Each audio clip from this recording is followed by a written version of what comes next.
fabulous Studtis Poort lies in the western section of the Baviaanskloof. It is the second pass that you will encounter when travelling in from the west. The road winds its way for approximately 6.5 kilometers following the course of the Baviaans River. The road crosses and recrosses the river up to 10 times along its journey through the Poort. Our video was coincidentally filmed during a particularly wet period during August 2012. Water levels in this western section are seldom this high. Most of the river crossings are via concrete causeways. The gradient throughout the Poort is fairly flat and does not resemble the spikes as shown in the vertical profile animation. These are caused by parallax errors and should be ignored. It will take approximately 15 minutes to drive the Poort, excluding stops. Due to the rugged nature of the terrain, there is no accommodation available inside the Poort, but there is plenty available on either side. Farms along this section of the Baviaanskloof produce citrus, potatoes, wheat, tobacco and lucerne. Livestock farming revolves around sheep, cattle, goats, and some farms also have game. Almost all of the farm owners in the Western Baviaans Conservancy are involved in some form of ecotourism. As is the case with all river crossings, we issue a standard set of warnings. Ignore these at your own peril. The golden rule is if you're not prepared to walk the crossing, then don't drive it. This involves taking a stick and walking through both tracks to check for submerged objects or holes. Drive through slowly but steadily and create a standing bow wave in front of your vehicle. This bow wave should never break. Four-wheel drive vehicles should be in low range, first gear if the water is deep. If you own a 4x4, make sure you know what your vehicle's safe wading depth is. Non-four-wheel drive vehicles and light vehicles should never attempt to cross a river which is deeper than 200 millimeters if there is a strong current flowing. Never drive fast into water.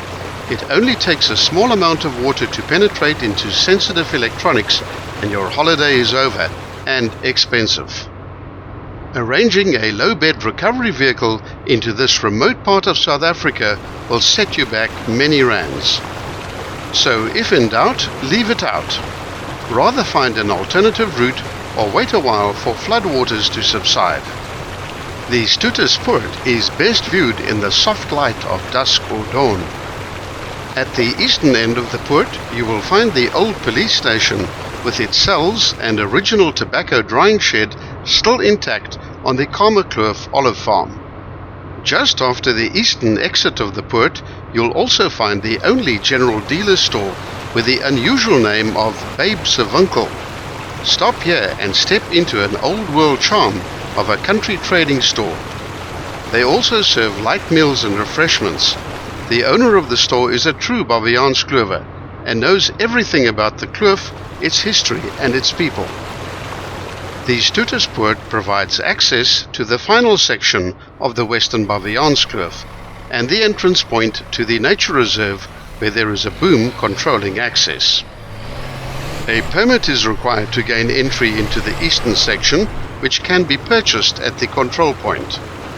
Whilst almost all of the Western Baviaanskloof is accessible in a normal sedan vehicle during dry weather periods, this is not the case in the eastern section where a 4x4 is recommended. Between Studtis Poort and the control boom, you will find a wide range of accommodation available, such as Kamerkloof, Boerkloof, Doringkloof and Zandvlakte.